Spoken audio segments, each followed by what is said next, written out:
Salut à tous, bienvenue dans notre nouveau débriefing F1. Patrick Rivet, ce n'est pas Jean-Luc Roy, vous pouvez le constater. J'avoue. Jean-Luc n'est pas là, il nous a quand même demandé de faire ce débriefing en son absence. Il ne nous en voudra pas. Et puis c'est notre ami LFB qui est là, vous savez, LFB il sait répondre aux questions. Je vais en tout cas essayer de succéder dignement à Jean-Luc. J'espère que vous ne nous en voudrez pas, mais il sera là très vite et on parlera de cette fin de saison très vite. Avant de répondre à toutes vos questions, moi j'ai envie de saluer quelques nouveaux arrivés sur notre forum. Ferrariste 83, MJR Bosco, Objectif Schumit, Forza Rossa, bienvenue chez nous, bienvenue sur le forum de Motors TV. Merci de poser vos questions. Mais parmi ces questions, vous retrouvez un petit peu nos amis Lyon Jupilote ou Sgt Pepper sur le doublé Red Bull. Alors, LFB, ce doublé. Oui, on va commencer par ça parce que forcément, on le sait, Vettel a gagné devant Weber et Alonso, donc le doublé Red Bull à la fin. J'ai envie de dire que c'était un petit peu annoncé. Patrick, t'es comme moi, tu as lu un petit peu les avis d'avant Grand Prix. On sentait que ça allait être un terrain pour Red Bull. Ils ne nous ont pas déçus. Vettel a bien capitalisé sur sa pole position. On a senti que Vettel, dès le début, était un peu le patron de ce Grand Prix, comme l'an dernier. Il s'impose au Japon. Et Weber fait bien le boulot derrière. Alors, je regarde l'écart, là, je l'ai sorti. Oui, c'est bien 9 dixièmes d'écart à la fin entre les deux. Bon, une quasi-démonstration de Red Bull, même si on gardera à l'esprit que Weber n'a pas harcelé Vettel, mais enfin est resté suffisamment près de lui pour que ce dernier ne se relâche pas. Au bout du compte, un résultat logique. Et j'ai envie de dire, paradoxalement, c'est peut-être ce qu'il y a de moins à dire dans ce Grand Prix, dans la mesure où Red Bull a répondu présent. On constate néanmoins que toujours, ils ont le droit de se battre l'un contre l'autre, parce que bon, c'est bien Vettel qui gagne, c'est pas Weber. Mais ce dernier fait une bonne opération au championnat. Voilà, quand même, la fin de saison risque d'être un petit peu difficile pour Christian Horner. Il va bien falloir se décider un moment. Ou alors, est-ce qu'on attend que les 14 points se réduisent à 1, à 2, à 0, à plus 1, plus 2 On se rapproche de l'échéance finale. Pour l'instant, je pense que chez Christian Horner, on se satisfait. On a dit après le Grand Prix que c'était un luxe d'avoir deux pilotes comme ça qui se battaient pour le titre mondial. Oui, mais plus on va se rapprocher de l'échéance, plus peut-être les guéguerres à la Grand Prix de Turquie ou Grand Prix d'Angleterre vont renaître. Bon, quelque part, ça fait plaisir que Vettel recolle complètement parce que bon, voilà, ça symbolise une équipe forte. Maintenant, quand il s'agira d'aller chercher le titre et de savoir qui sera titré, ça va peut-être coincer un peu plus. Alors, autre question, Embrandt, Kazam, Forza Rossa, JM30, la prestation McLaren, à laquelle moi je rajouterais peut-être aussi la prestation Alonso. Encore une fois, il est solide, il est là. Oui. Il a été rejoint par Vettel au niveau du classement de championnat. Oui, ils sont ex-aequo tous les deux deuxièmes. Mais quand même, bon, il a été là. Oui. Et c'est vrai qu'on peut donc parler peut-être de désillusion McLaren aussi. Écoute, force est de constater que bon, les Red Bull étaient devant. Elles ont tenu bon le doublé d'accord. Alonso a été le seul à un petit peu faire illusion qu'il y avait peut-être une menace qui subsistait jusqu'au bout. Mais derrière, les McLaren, moi j'ai envie de dire, n'ont pas fait illusion.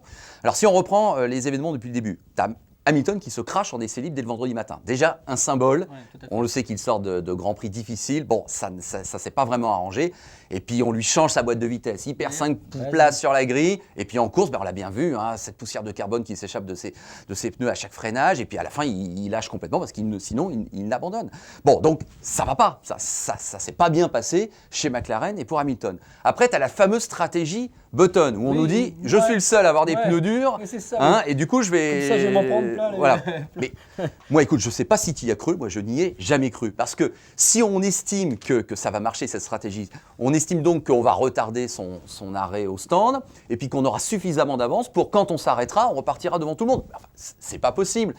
Qui peut croire que les Red Bull et les Ferrari, celle d'Alonso en l'occurrence, seraient à ce point-là peu dominatrices par rapport à la McLaren pour après se faire battre dans les stands avec cette stratégie décalée. Non, Button, ça ne pouvait pas marcher. Ou ça ne marchait que pour la 5e place. Bon, alors il se trouve que finalement, il termine 4e parce que Hamilton a vraiment des ennuis. Mais sinon, il revenait 5e, Button. Donc moi, je suis un petit peu dubitatif.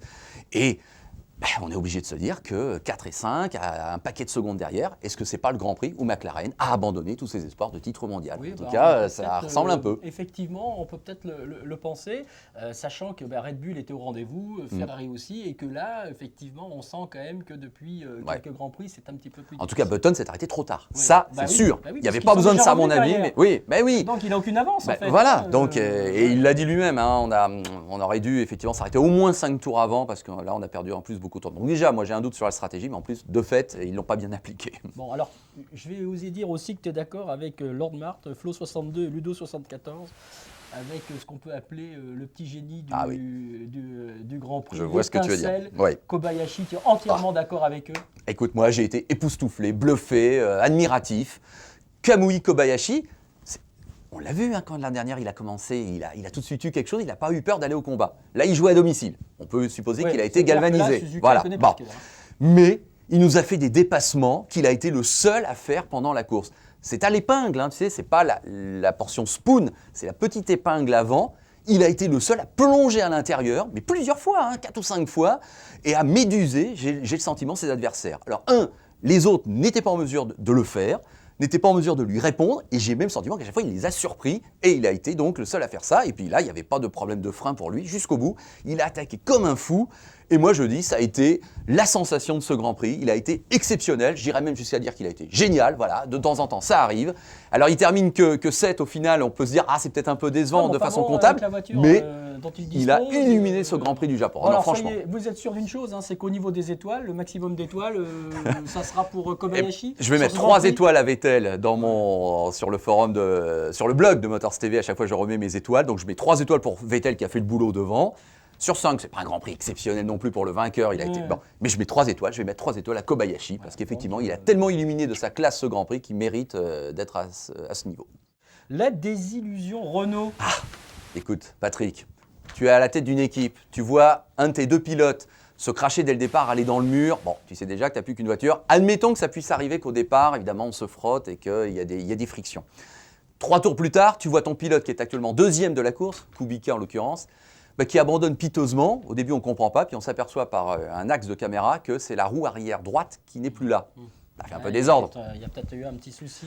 Voilà. Donc oui, c'est ça, la désillusion Renault, elle est que Kubica abandonne au bout de 3 tours avec une roue en moins et que Petrov s'est déjà mis dans le mur au bout de 50 mètres. Alors, on connaît le challenge de Renault, c'était de finir 4e équipe de F1 et devant Mercedes. Ça n'en prend pas le chemin, d'autant plus que du côté de chez Mercedes, certes, on a perdu Rosberg. Oui, on va parler de Schumacher, j'imagine, mais c'est sûr que là, on a perdu des gros points. Vous êtes encore très nombreux à nous poser, comme pratiquement chaque Grand Prix, alors qu'est-ce que vous pensez du Grand Prix de Schumacher? Si Schumacher était un pilote comme les autres, déjà, ça serait peut-être pas mal. Non, mais c'est vrai que Schumacher, quand il retrouve des terrains, effectivement, où il se sent à l'aise, et manifestement c'est le cas à Suzuka, il nous a livré un Grand Prix, on va dire, solide. Oui, écoute, on a eu l'impression que pendant tout le Grand Prix, Schumacher harcelait Rosberg et que ce dernier était vraiment sur la défensive. Donc là, nous constatons qu'effectivement Schumacher mettait la pression et avait l'air un poil plus rapide que Rosberg, même si ce dernier, manifestement, n'entendait pas se laisser doubler, qu'il n'y avait pas manifestement de consigne pour laisser peut-être Schumacher passer, et qu'à un moment donné, je ne sais pas si vous êtes comme moi, on se demandait même jusqu'à quel point là, ça n'allait pas dégénérer entre les deux, et que ça allait peut-être être chaud. Finalement, Rosberg se crache avec un problème qui le fait sortir assez violemment de la piste. Et du coup, Schumacher récupère la 6e place, qui me semble méritée sur l'ensemble de son Grand Prix. Et qui, effectivement, nous montre un Schumacher solide, plaisant, attaquant, avec une envie dans des coups de sympathique. C'est sûr que ce n'est pas là le mauvais côté de Schumacher qu'on a largement quand même dénoncé tout au long de l'année. Donc, rendons au moins cette fois-ci un bon Grand Prix à Schumacher. Est-ce que ça ne vient pas, ça c'est une question que je pose moi, est-ce que ça ne vient pas du circuit? Oui. Même ce circuit de Suzuka, il faut le dire, c'est quand même un des plus beaux du monde. Ce n'est pas forcément, au niveau sécurité, le meilleur du monde, loin s'en faut. Mais enfin il est rapide, il faut avoir de la vitesse, il faut avoir du culot, tu l'as dit pour Kobayashi. Est-ce qu'on n'a pas retrouvé effectivement avec le Grand Prix de Schumacher quelqu'un qui sait quand même utiliser sa voiture sur un vrai circuit? Tu as raison, je pense que ça fait évidemment partie de l'analyse. Sur le forum, je crois que vous êtes nombreux à vous étonner que Massa, tiens, je reviens à d'autres pilotes, Massa n'ait pas été pénalisé. Alors Massa tente de s'infiltrer à l'intérieur dès le départ, se loupe complètement. Enfin, moi, j'ai tout de suite le sentiment qu'il se loupe. Il rebondit sur le vibreur et il arrache, il prend Liuzzi dans sa foulée et les deux se crachent monumentalement. Petrov a été pénalisé, sera pénalisé de 5 places sur la grille de départ du Grand Prix de Corée. Massa, vous êtes nombreux à vous dire, tiens, mais pourquoi lui n'est pas sanctionné alors que d'évidence, il est responsable de l'abandon de Liuzzi. Bon, je ne suis pas là pour réclamer des têtes. Le fait est que Massa, effectivement, nous a fait un départ pour le moins rock'n'roll et que Liuzzi, évidemment, est un peu victime dans cette histoire. Tu as prononcé le mot Corée, c'est-à-dire que cette fois-ci, ça y est-on sûr qu'on aura bien un Grand Prix de Corée? À un moment donné, quand même, la question, franchement, se posait sérieusement. à la minute où on parle, il n'y a pas eu de communiqué officiel de la FIA qui dit ça y est, c'est bon, le Grand Prix de Corée aura lieu, mais tout le monde dit que c'est bon. Donc là, honnêtement, on ne va pas jouer un autre jeu, Patrick. Si, c'est bon, ça va avoir lieu. Tous ceux sur place au Japon, même s'il y a une inspection en début de semaine en Corée, ont confirmé que ce Grand Prix de Corée allait avoir lieu.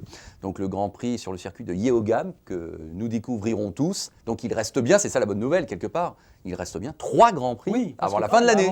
Voilà, c'est important Sinon, avec le nombre de points, avec la bagarre qu'il peut y avoir, c'est ne pas la serait-ce même qu'entre les chose. deux pilotes Red Bull, entre 2 et 3 Grands Prix, ce n'est pas tout à fait la même Voilà. chose. Alors quand même avec ce Grand Prix de Corée, moi je me rappelle d'une époque où avant qu'un Grand Prix n'ait lieu, il fallait qu'il y ait d'abord une course inaugurale. Là on va y aller comme ça. C'est ça. Tranquille, Il n'y a que Karun Chandok qui a fait quelques tours il y a quelques semaines avec une Red Bull, mais non, j'ai pas entendu. Bah non, attends, mais on en est même à avoir posé l'asphalte là, il y a quelques jours seulement. Hein, donc là, c'est clair, tout le monde va découvrir tout. J'imagine que jusqu'à la veille des premiers essais libres, ça va travailler 24 heures sur 24 du côté des structures. Hein. Alors, vous savez qu'avec 3D Motors, on a parfois sur certains jeux de F1, déjà, le tracé d'Abu Dhabi, il est déjà dans les simulateurs de toutes les équipes. Ça, c'est évident. C'est évident. Alors, ce Grand Prix de Corée, bien, on le suivra avec évidemment beaucoup d'intérêt. On dit que c'est un tracé encore qui sera bien pour les Red Bull, mais enfin bon, écoute, comme c'est un nouveau tracé, on ne se lancera pas. En tout cas, on pourra le vivre en live texte. Hein, tu sais que sur motorstv.com, on arrive toujours à suivre en live texte les Grands Prix de F1 grâce à nos amis et partenaires de F1-direct.com. Donc là, d'ores et déjà, le rendez-vous est donné. Et puis, dire aussi qu'il y a des circuits bien pour les Red Bull. Est-ce qu'ils ne sont pas tous bien pour les Red Bull cette année? Il y a des fortes chances que si quand même. Hein. Bah oui, moi je dis qu'effectivement, là, ce seront eux à aller chercher. Et je rappelle que donc 14 points d'écart entre Weber en tête du championnat devant Alonso et Vettel, 28 pour Hamilton, 31 de retard pour Button. Bah, c'est vrai que là, j'ai peur qu'hélas le train soit passé là pour McLaren et que ça soit un peu trop tard maintenant. Le prochain train, c'est la semaine prochaine avec débriefing de F1, comme toujours, avec le retour de Jean-Luc en compagnie de LFB, votre service. En tout cas, bravo Patrick et merci. Les amis. Voilà, c'était bien. On lui donne la moyenne. Voilà. Allez, salut à tous.